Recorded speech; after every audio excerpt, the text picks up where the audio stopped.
What is up, beautiful soul? Welcome back to the Whole Soul podcast. I'm so excited that you're joining me here today because we are going to be diving into one of the most highly requested episodes that I've been receiving questions about and requests for over the last year. And it's going to be a Q&A about divine union, conscious relationships, how I navigate my partnership, and just all of the juice about that. But before we get started, if you're new here, my name is Claudia. I'm so happy that you're here joining me today. I'm an integrative nutrition health coach and an avid explorer of consciousness, super passionate about wellness, spirituality, health, and honestly just becoming the best version of self and helping you guys do the same. If you've already been here before, I love you. Thank you for being here. And one more thing before we begin, I would be so grateful if you could rate this podcast on Spotify, give it a like if you're listening on YouTube, and yeah, just show some love in the comments so that we can get this out to as many women and people as possible to be of service on their life journey in this world. So to give a little bit of context about this episode, I have been in a super sacred and beautiful partnership with my partner Taylor for almost 3 years now. It's going to be 3 years in March, which absolutely blows my mind. But if you know me and Taylor personally, which I know a lot of you do, or you've seen our content on Instagram, then you know that the love that exists between us is super pure, it is magnetic, it is radiant, and it is undeniable, especially if you know us in person. But yeah, I really feel like we've been blessed together and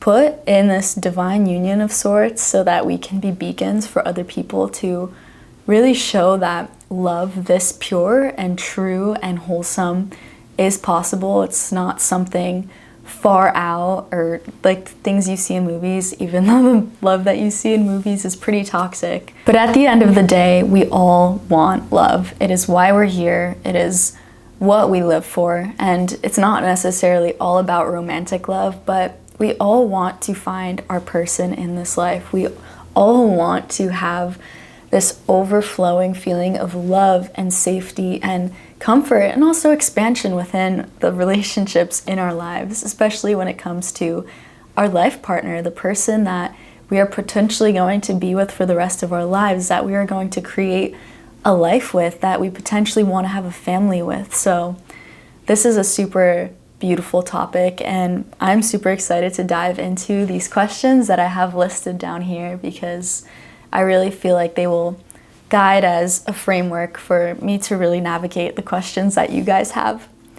So the first question I have is, how did you guys meet and how did your relationship unfold?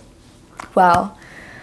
Whew. So back in 2022, I went to Panama for the first time, originally intended to go on a surf trip with my brother for 2 weeks because I had just sold my first company, which was Amazon dropshipping, and it gave me the freedom for the first time in my life to go travel, to actually live my life. And I was 21 at the time. So I went to Panama, and at this point in my life, I was deep on a spiritual growth journey, personal development, and really growing my skills as an entrepreneur because my priority has always been financial, time, location freedom so that I can live a sovereign life and put my energy towards the things that I love and to be of service and to help people. So just to preface, I was not looking for any relationship at the time. I was not open to the idea, and I had this idea in my head that I wouldn't meet my partner or I wouldn't be in any relationship at all until at least my late 20s because I had such a big mission of creating this life of freedom and being a sovereign, independent woman, doing the inner work that I know I need because I had this idea that having a man or a woman in my life or any relationship that took up a lot of space would take away from the energy that I want to put into myself. I think that's really important to note. When I got to Panama, I was not open and I was not looking for anything. So on the second day of arriving to Panama, me and my brother were going out to get dinner and we saw a friend on the street and Taylor was with her. I had no idea who he was at the time, so it was us four at dinner and it was cool, it was chill. I just remember Taylor was sitting across from me and we didn't really make eye contact, and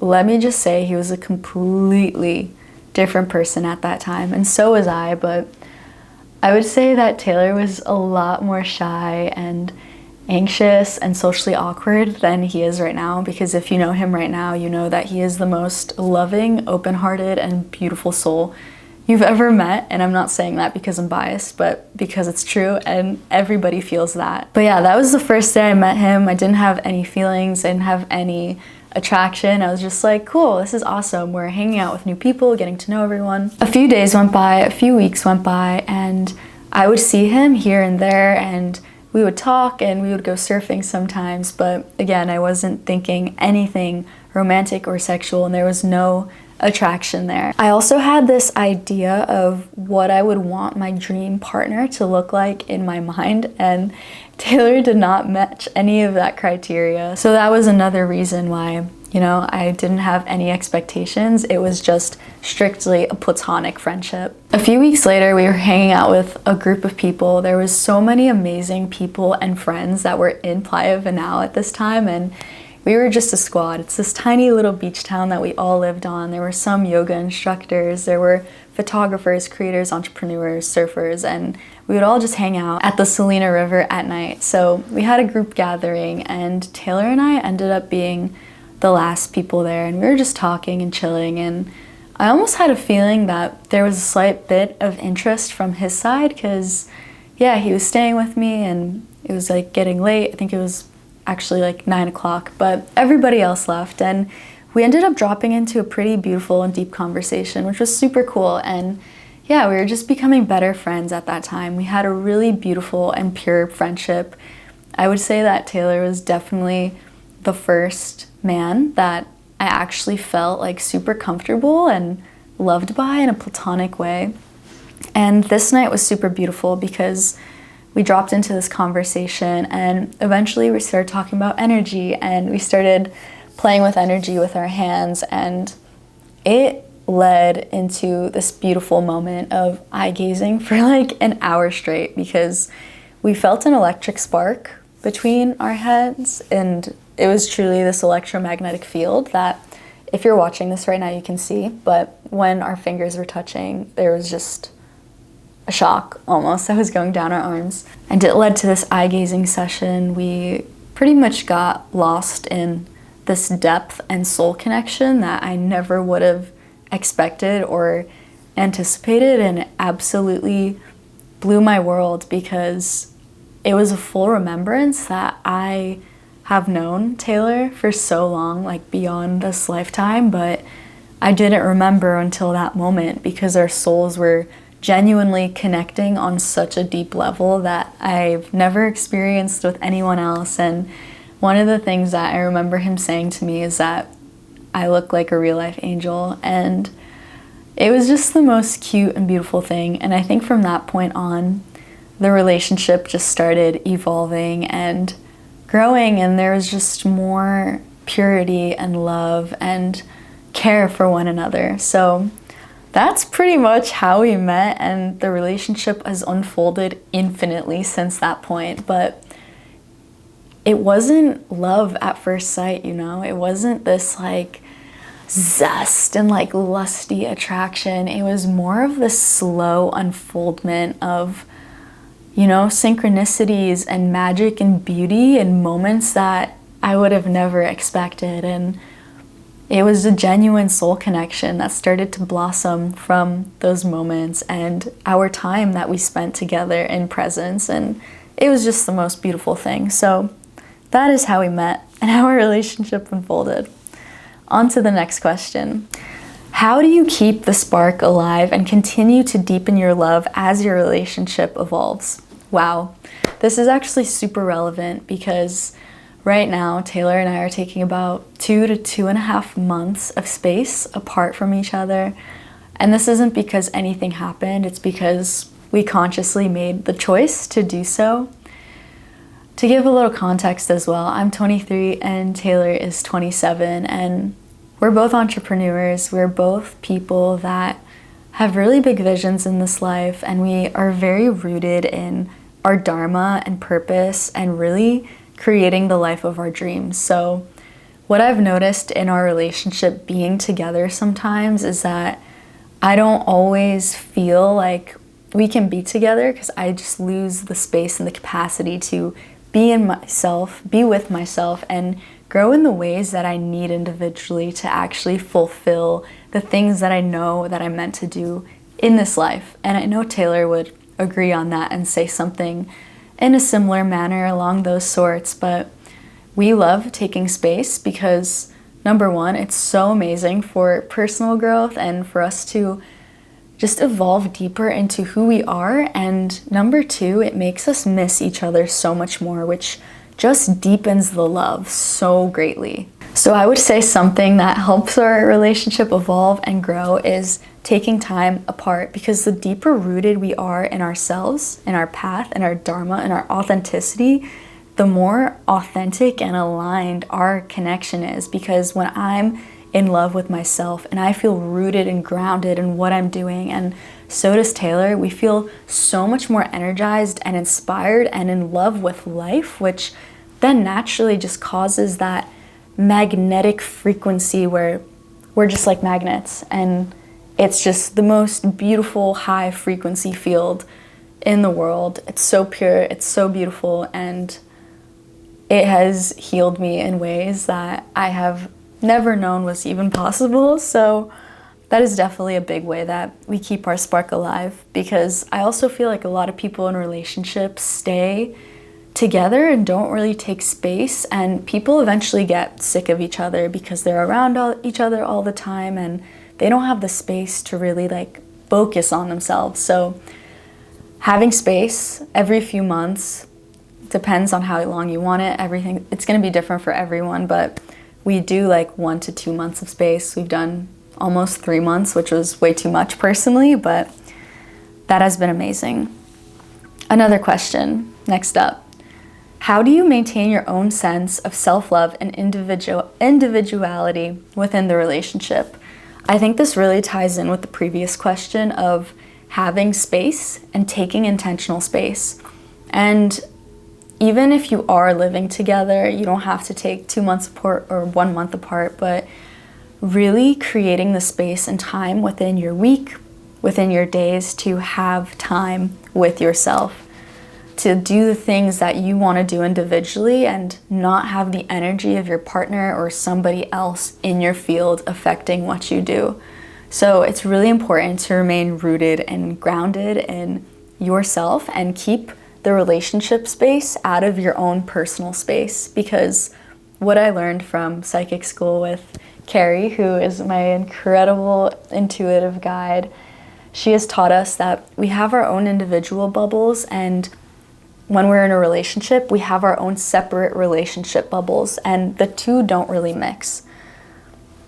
So it's important to stay rooted in our own energy when we're alone and when we're together, and we also have this beautiful relationship space where we can connect and have our time together. So I think really creating space and staying rooted in who I am, and really like connecting to myself through journaling and meditating and visualizing my future self and the future I'm creating for myself, really helps me stay grounded and rooted in my individuality and self-love. Next question. How do you handle conflict or moments of misalignment while staying connected and loving?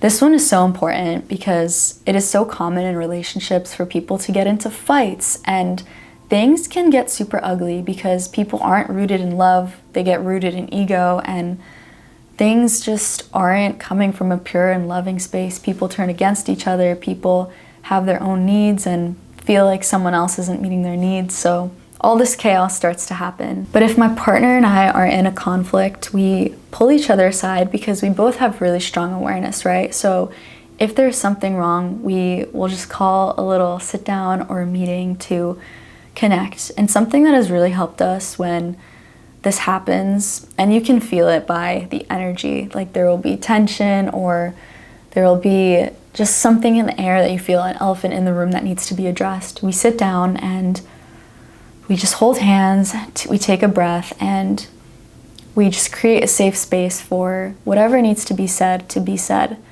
And I think this is such a beautiful practice because you can't avoid conflict in your life.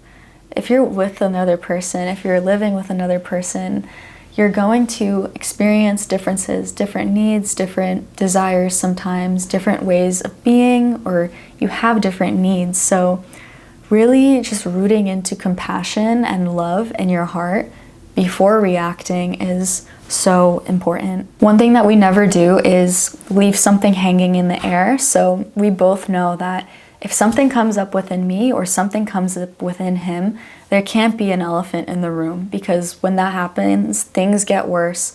Both people start to create stories about the situation or the energy that's happening. It's important to be very self-aware when you're in a relationship, and for the other person you're with to be self-aware, so that these kinds of conflicts and things don't happen in a way that is disrupting. Always remember to ground into your center and remember the love that you have for the person. Remember the compassion and love and purity that exists within your heart, and then lead from there. And I promise whatever tension that you have will be dissolved by the end, because you're sharing from your heart and your soul, not from your ego, not from triggers, not from anger. Next question. How has being in this relationship changed or expanded your understanding of love and partnership? Oh my God, it has literally changed everything. Everything that I had expected about love to be in my life, or anything that I understood, actually took shape as our partnership and our love for one another has evolved. And I think a big part of that is because there was no expectation for it to turn into what it is today. It just naturally unfolded, and through that, it's just been a huge dissolving of what I thought should be, and turned into this evolution of what is. And what is the most pure, loving, compassionate, and high vibe love I've ever experienced in my life. What that means is that the values that I have about love and the things that I realize that I need as a rising woman is purity, softness, conscious communication, really feeling safe and held in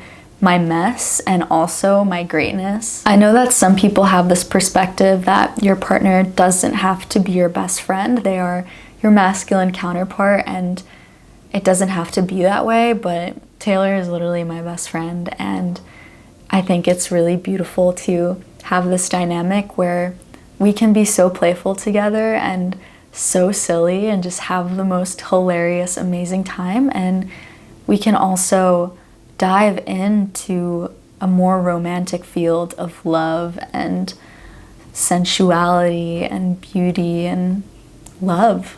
You know how they say sometimes that you don't know something until you experience it, and I really feel like I had this box or this perception of what love should be and what I want, but I realized through this relationship that I'm in right now that I've been learning all along what I actually want, and how I feel is the most important. And I've been feeling so amazing in all of the ways. I've been feeling so held and supported, and have been growing in ways and expanding my heart and my soul and my consciousness and my awareness more than any other 3 years in my life. So it's been absolutely the most expansive and divine experience and school of life that I've ever experienced. Next question. How do you approach difficult conversations in a way that strengthens your bond?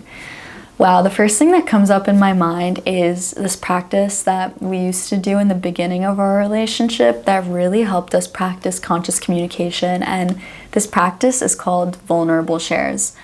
And we would do this every night when we got into bed, and we would reflect on the day, and if we would have any triggers or anything that would come up throughout the day and we would need to communicate it because it's sitting within us, we would say, all right, I have a vulnerable share. And it would be really scary to communicate our feelings and whatever struggles or challenges or difficult conversations that need to be had. But I think that really setting the space to say that there's a vulnerable share happening really creates this safety and this space where the other person knows that there's something vulnerable coming from the heart, which allows for greater grace and unfoldment of whatever is coming out. And that has been so freaking helpful on our journey. And that has also impacted me in such a big way because I feel more confident, not only in my relationship communication, but in communication with everybody else in my life, whether it be family, friends,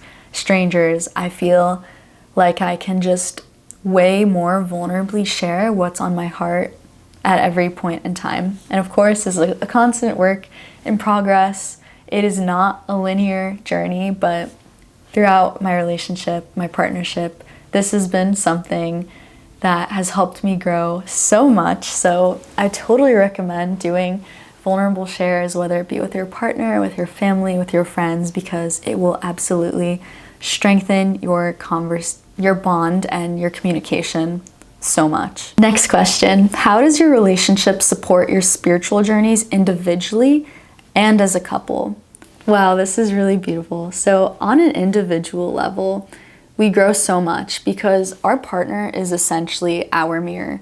Our hearts are open, our hearts are expanded, and we're sharing our life and pretty much everything with this person. So they are our mirror, and anything that happens in life, any situations, any forms of communication that happen are a complete reflection of us and what is happening within. And this can bring up a lot of triggers, a lot of emotions, but this helps you grow spiritually because when you can recognize whatever is arising within you or triggers, you can work through that and realize that that person is reflecting what is within you, which is such a beautiful thing and helps you grow so much spiritually. And as a couple, being in a relationship really helps our spiritual journey together because being in such a loving and safe and divine space where the person loves you so much and you love the other person and you are so safe and held and seen is just the most healing thing for the soul because, again, our essence is pure love. We are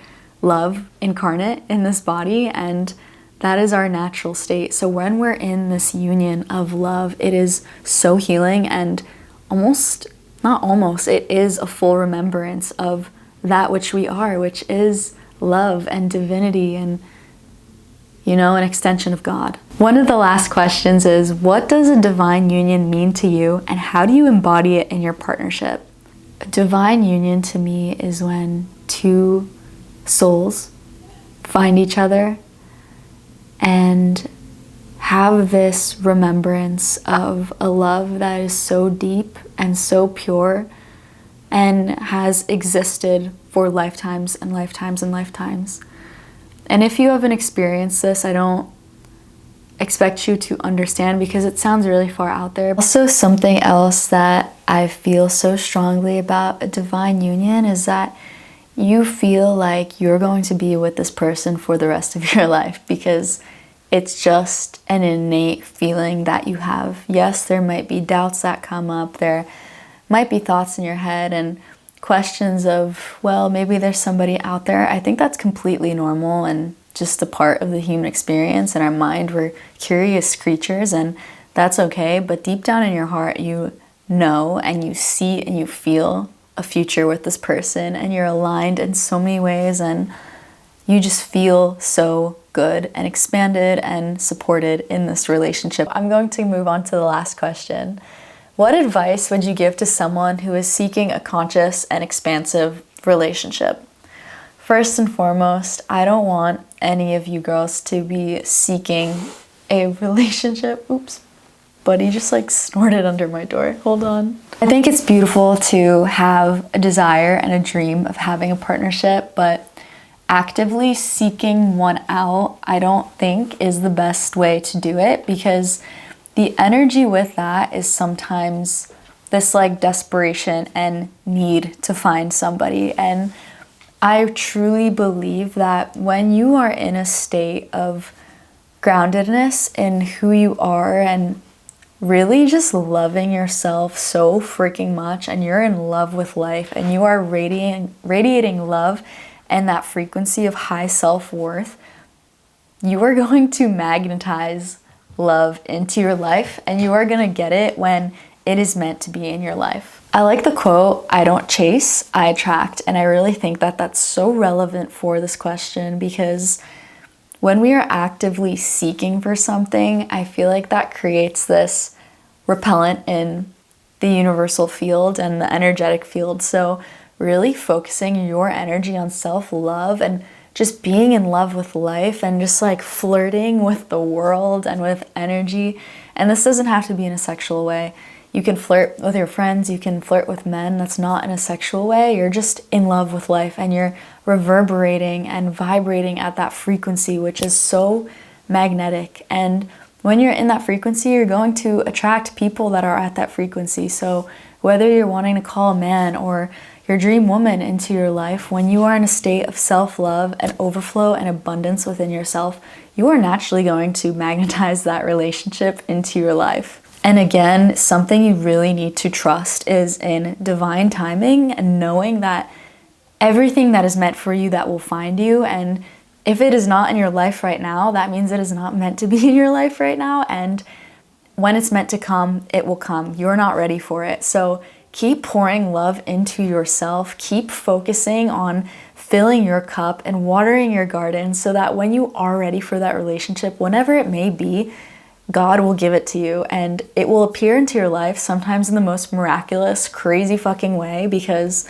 that is what happened to me. I never expected to be in a relationship. I was still pretty deep on my personal development and self-love journey. I'm not going to say that I've loved myself fully at the point of meeting Taylor, but I was on the journey. I started the journey, and being in a relationship together helped me love myself more than I did, which is such a blessing. So know that you don't have to love yourself fully to call in the person of your dreams. You just have to be on the path and doing the inner work, because when you do the work within yourself, it is pretty obvious to see who around you is doing the work and who hasn't been doing the work. And it's pretty obvious based on people's vibrations that you come across. So the advice that I would give you, last but not least, is to keep loving yourself, to follow your highest excitement, to do the things in your life that bring you joy. Try something new, explore new things. Don't be afraid to try something new, because that is what brings the most expansion. And we're here to freaking live our lives. We're here to be in love. So explore that, find what you love. And through those experiences of being in a high vibration, you will find love that will match your frequency. Because if you find a relationship or a partnership when you are in a low frequency and a low vibration, then chances are that that relationship isn't going to be fulfilling the path and the needs of your highest self. It's not going to necessarily be supportive of that. And I'm not going to say that's 100%, because there are situations when you meet someone, when you are in a more difficult time in your life, you are in a lower vibration, but the qualities and the values of that person align with yours, and together you grow. But generally, it is so important for us to fill our cup first, focus on ourselves, pour in the love that we've always wanted, and that is the advice that I would give you. And I think that's a beautiful place to start. We're all about self-love, personal development, spiritual growth here, health and wellness, becoming your best version of self, and becoming radiant and magnetic. So that was that. Thank you so much for being here with me. I hope you guys really enjoyed this episode. This was so fun for me to make, and I honestly feel like I just scratched the surface with all of these questions. I definitely want to make another one of these with Taylor in person when we're together again, because like I said, we're taking 2.5 months apart, which is so hard and tough. That's also something I want to mention. Like, these periods of space are so intense sometimes. We've been apart for a week now, and I've honestly been loving it. I've had moments where I've been like really sad and I'm like missing him a lot, but I know it's what I need. And I think that's what makes our relationship so beautiful, is because we're both so conscious and self-aware and so like rooted in who we are and our paths that we know this is what we need. So we're doing what's best for us while still maintaining the love and the purity and the beauty of our relationship. So yeah, it's been a week. There's like 2 more months to go. It's going to be very difficult, but what we've been doing is just having one FaceTime call a day, usually like after dinner, and we'll talk, we'll catch up about the day, and it's really nice. Of course, it's not the same because we're not in person, and it's just so much better in person, obviously, but it's really nice because through the phone, we just have a beautiful space that we create, and I can feel his heart through the screen, and it's crazy. So blessed for phones because he's all the way in Central America and I'm here in the US, and it's like, wow, you're literally here, but you're not here, and I feel you, but you're so far away. So it is a beautiful thing, and we send like cute texts throughout the day, pictures of what we're doing, and that's what helps us stay connected to the best that we can, while also just staying focused on what we need to do and not really like expecting the other person to give us the love that we need, but rather giving ourselves the love that we need. I know that it's important for me to love myself deeper than I ever have before, and it's just been the most beautiful opportunity to do that. And here I am doing these podcast flows, really getting into a more creative flow, and everything just feels super good. So I'm excited to share more podcast episodes with you, be posting more videos on YouTube. And guys, I am so excited because I'm almost done. I know I keep saying this, but I'm almost done with Inner Bloom, which is my 8-week group program. It will be beginning in January. I'm so excited to take you guys through it. If you haven't heard about it already, it's going to be all about living a holistic life of alignment and connecting to your soul with the foundations of grounding, mindset, subconscious rewiring work, inner child healing, shadow work, nutrition from a holistic perspective, connecting to your cycle and cycle syncing, and creating practices for inner peace. I am so excited to share this creation with you because it's been in the works for almost the last 6 months already, so I can't wait to share that with you and be in such a beautiful and expansive transformational space with those of you who feel called to join. Thank you guys for being here. I love you so much. Again, if you haven't already, make sure you rate this podcast on Spotify. Give it a like, subscribe, and comment if you're watching this on YouTube, and I will see you next week. Mwah.